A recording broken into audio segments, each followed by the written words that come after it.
je Jezus vedel, da se bliža dan njegovega trpljenja, je vzel s seboj Petra, Jakoba in Janeza na visoko goro v samoto. Tam se je vpričo njih spremenil.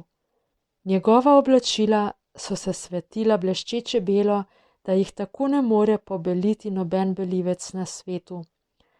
Prikazal se jim je Elija z Mojzesom in pogovarjala sta se z Jezusom.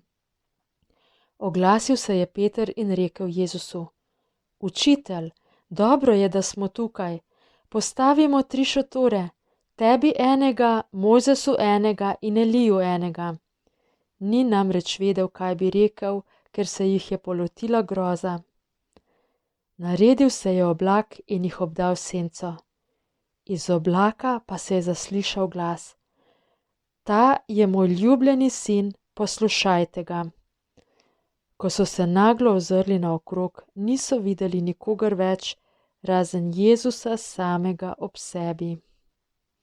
Medtem ko so šli z gore, jim je zapovedal, naj nikomur ne razlagajo tega, kar so videli, dokler sin človekov ne vstane od mrtvih.